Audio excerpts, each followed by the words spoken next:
I'm Nick Snow, watching government for Oil and Gas Journal in Washington, D.C. Ohio Governor John R. Kasich praised already enacted tax cuts in his February 24th State of the State address.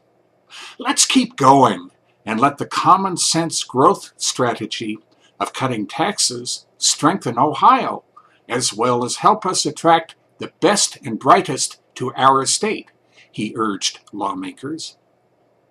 But he also conceded that some taxes are necessary to provide basic public services.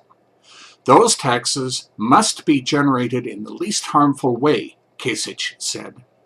This means we must reduce Ohio's traditional over-reliance on income taxes and lean more on consumption taxes.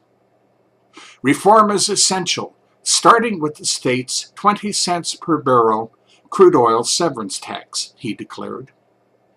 This needs to be increased while protecting the state's smaller producers by cutting their income taxes and keeping Ohio competitive with other oil and gas producing states, he said.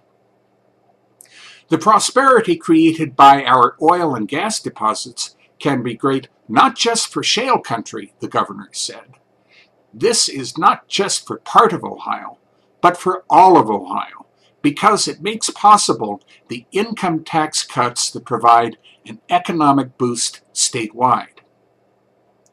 Ohio Oil and Gas Association Executive Vice President Sean Bennett painted a different picture when he testified about the severance tax provision in HB 64 before the Ohio House Ways and Means Committee on March 3rd.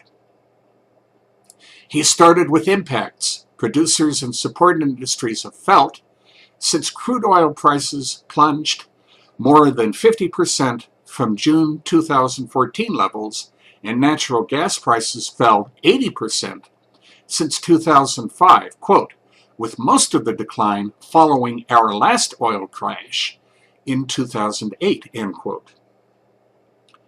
Producers have reduced operations and spending, written off acreage, or packed up and left, Bennett said.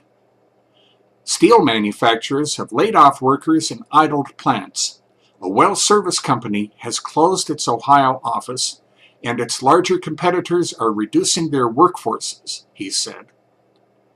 The legislature should not add additional tax burdens on an already struggling industry, Bennett said.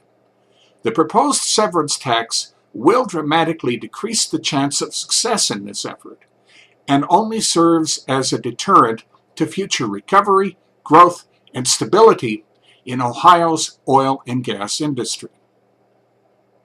Simply comparing other states' severance levies to determine Ohio's development appeal is gross oversimplification, he maintained.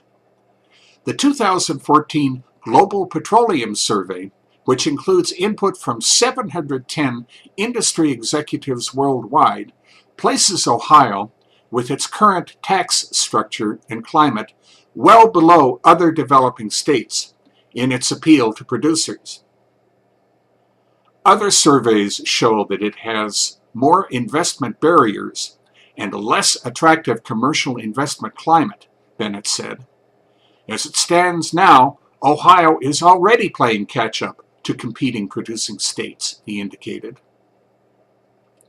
Speaking by telephone from Columbus on March 16th, Bennett told OGJ that he hoped Ohio legislators would realize the bill should not be considered once they become aware of its shortcomings.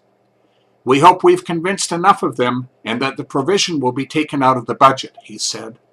OOGA is always willing to come to the table, but industry has not been contacted on this proposal. That's Watching Government for this week. In Washington, I'm Nick Snow for Oil and Gas Journal.